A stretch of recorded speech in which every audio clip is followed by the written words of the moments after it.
வரலட்சுமி நோன்பு முடிஞ்சு 2-3 நாள் ஆயிடுச்சு. பட் ஆனால் நான் வந்து வீடியோவை இன்றைக்கி தான் போஸ்டே பண்ணுறேன். காலையில் ஏஞ்சி குளித்து தெளித்து எல்லா வேலையும் முடிச்சுட்டு சரி ஆரம்பிக்கலாம்னு சொல்லிட்டு இப்போ தான் ஆரம்பித்தேன். ஃபஸ்ட்டு எள் எடுத்து வறுத்துக்கலான்னு சொல்லிட்டு எடுத்தேன். வெள்ளை எள்ளு தான் இருந்தது. எனக்கு எப்பயுமே கருப்பு எள்ளு தாங்க ரொம்ப பிடிக்கும். எங்களுக்கு வரலட்சுமி நோன்பு உண்டு. நிறைய பேருக்கு இல்லை, நிறைய பேருக்கு இருக்காதுன்னு சொல்லுவாங்க, நிறைய பேருக்கு இருக்குதுன்னு சொல்லுவாங்க. அதாவது அவங்கவுங்க வீட்டில் எப்படி இருக்குன்றத பொறுத்து தான். அது ஜெனட்டிக்காக இருக்குதுன்னா அதை பண்ணுவாங்க. எங்கள் வீட்டில் இருக்குது, அதனால நான் பண்ணிகிட்ருக்கேன். ரொம்ப சிம்பிளான வரலட்சுமி தான் எங்கள் வீட்டில். இந்த கலசம் வச்சு பண்ணுறதெல்லாம் இல்லை. அதனால் சரி காஃபியும் குடிக்கல, சரி குளிச்சுட்டு ஒரேடியாக சாமி கும்பிட்டுட்டு அப்புறமா குடிச்சிக்கலான்னு சொல்லிட்டு இன்றைக்கி அதனால் குளிச்சுட்டு வந்துட்டு எள்ளு வறுத்து வச்சுட்டேன்.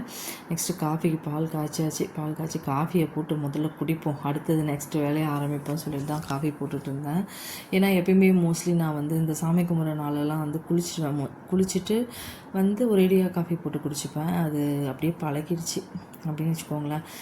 அது வந்து நான் சாப்பிடவும் மாட்டேன் காலையில். ஒரேடியாக சாமியை கும்பிட்டு முடிச்சுட்டு சாப்பிட்டுப்பேன். எப்பயுமே அப்படி தான். அது அப்படியே நான் பழகிட்டேன் கல்யாணம் ஆனதுலேருந்து வச்சுக்கோங்களேன்.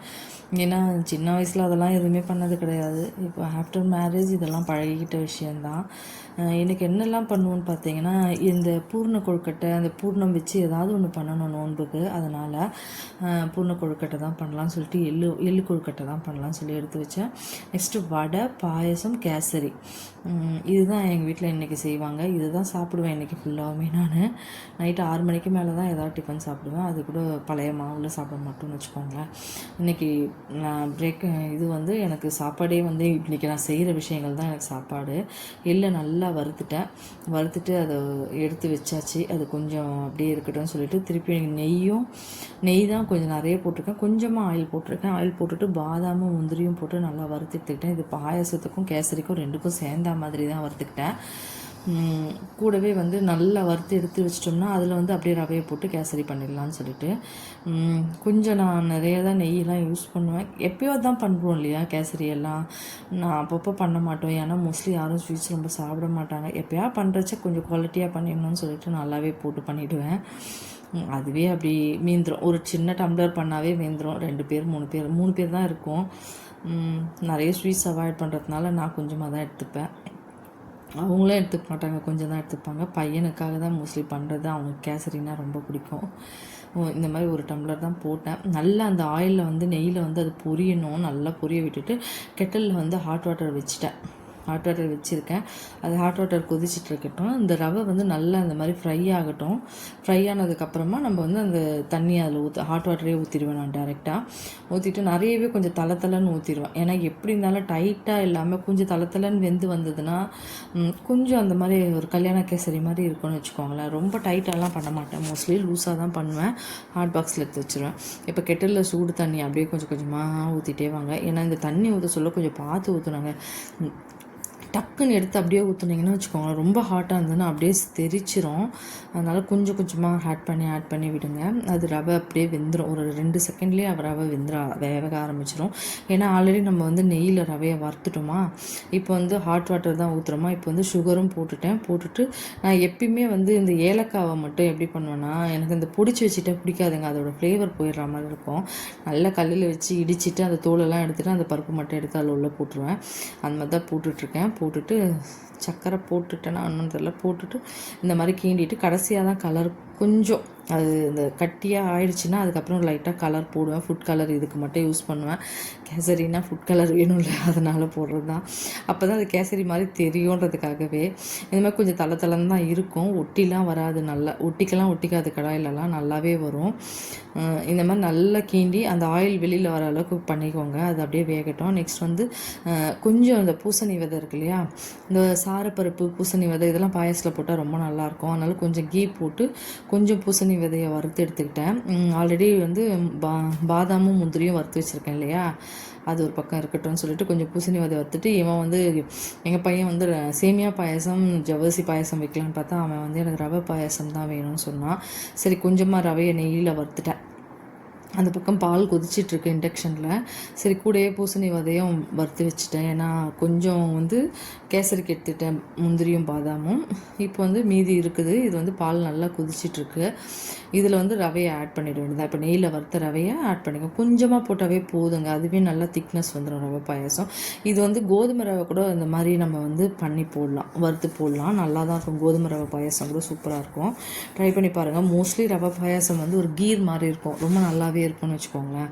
இது நல்லா பால் 1/2 லிட்டர் பாலில் கொஞ்சமாக தண்ணி ஊற்றி கொதிக்க வச்சிட்ருக்கேன். நான் எப்பயுமே பால் பாயாசம் மாதிரி தான் வைப்பேன், தண்ணி ஊற்றி வைக்கிறது கிடையாதுங்க. இந்த தண்ணி ஊற்றி கொதிக்க வச்சுலாம் வைக்க மாட்டேன், கொஞ்சமாலாம் பால் இல்லை, வெறும் பால்லையே வச்சுருவோம்.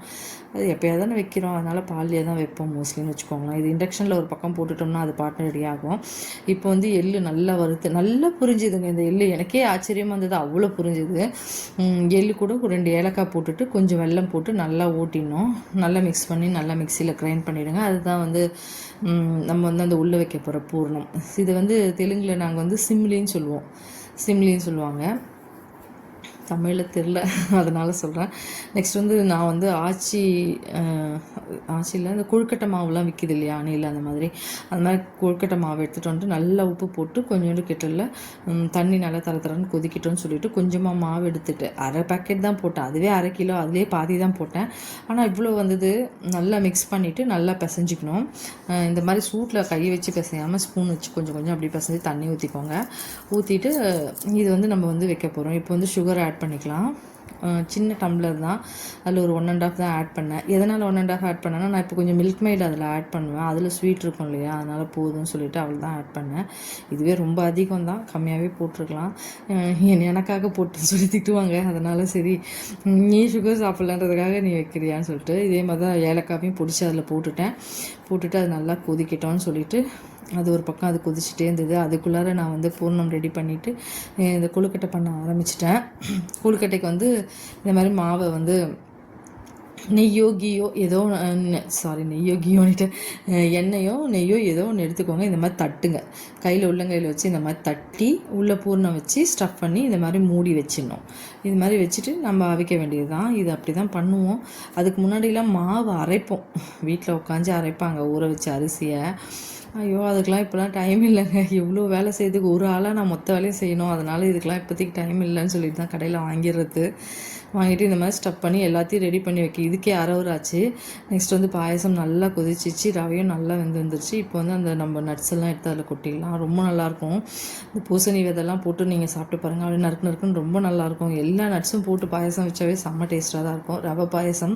இது ஆல்மோஸ்ட் கியர் தான் வச்சுக்கோங்களேன். இதில் கொஞ்சம் ஒரே ஒரு டேபிள் ஸ்பூன் வந்து மில்க் மெய்ட் ஆட் பண்ணிப்பேன். எப்போ பாயசம் வச்சாலும் ஒரு ஸ்பூன் வந்து மில்க் மெய்ட் ஆட் பண்ணுவேன், ரொம்ப நல்லாயிருக்கும், நல்லா க்ரீமியாக டேஸ்டியாக. இப்போ வந்து கொழுக்கட்டையை அவிச்சிடலாம் சொல்லிட்டு இட்லி பாட்டில் வச்சு அடுக்கலான்னு அடுக்கிட்டேன். அப்புறம் என்ன நினச்சேன்னு தெரியல, திருப்பி ஒட்டிக்க போகுதுன்னு ஒரு பயம் வந்துருச்சு.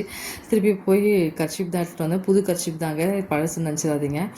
வாட்டரில் துவச்சி தான் நாங்கள் எப்போயுமே கர்ச்சீப் யூஸ் பண்ணுவோம், அதெல்லாம் துவச்சி வச்சுருந்தது எடுத்துகிட்டு வந்து சரி எப்போயுமே மோஸ்ட்லி ஏதாவது துணி வச்சுருப்பேன் இதுக்காக அவிக்கிறதுக்காக. சரி இது மேலே எடுத்து எல்லாத்தையும் அடுக்கிட்டு அப்படியே மூடி வச்சேன். பட் ஆனால் பார்க்க சொல்ல இவ்வளோ அழகாக வந்ததுங்க. அப்படி ரொம்ப ஒரு இளநீயில் உள்ளேருந்து வழுக்க எப்படி இருக்கும் அந்த அளவுக்கு சாஃப்டாக இருந்தது. எனக்கே நம்ப முடியல இவ்வளோ சாஃப்டாக அப்படின்ட்டு.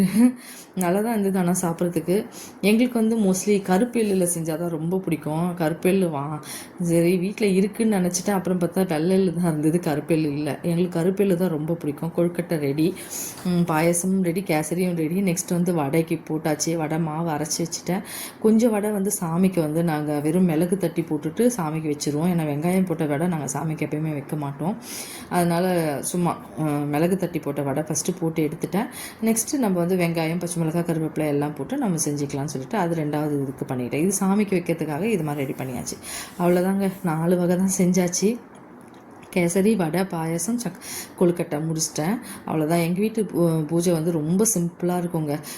இந்த கலசம் வைக்கிற வேலைலாம் இல்லை. இந்த முன்னாடி வந்து அந்த கன்னிகைகள்லாம் வச்சுட்டு இந்த மாதிரி எல்லாத்தையும் வச்சு பழங்கள் நிறைய வச்சு புடவை, காசு எல்லாம் வச்சு அது மேலே குங்குமம், மஞ்சள், பூ, வெத்தலை பாக்கு, வாழைப்பழம் எல்லாம் வச்சு தேங்காய் உடைச்சி பூஜை பண்ணுறது தான் எங்கள் வீட்டு வரலட்சுமி நோம்பு. ரொம்ப சிம்பிள், கலசம் வைக்கிற வேலை இல்லை. இதுதான் எங்கள் வீட்டு வரலட்சுமி நோம்பு. எப்படி இருக்குன்னு சொல்லுங்கள். பிடிச்சிருந்தால் லைக் பண்ணுங்கள், ஷேர் பண்ணுங்கள், கமெண்ட் பண்ணுங்கள். நான் எல்லா வேலையும் முடிச்சுட்டு ரொம்ப விறுவிறுத்து ஒத்தையாளாக செஞ்சதுனால ரொம்ப கஷ்டமாக இருந்தது. என்னோடய சேனல் பிடிச்சிருந்தால் லைக் பண்ணுங்கள். தேங்க்யூ.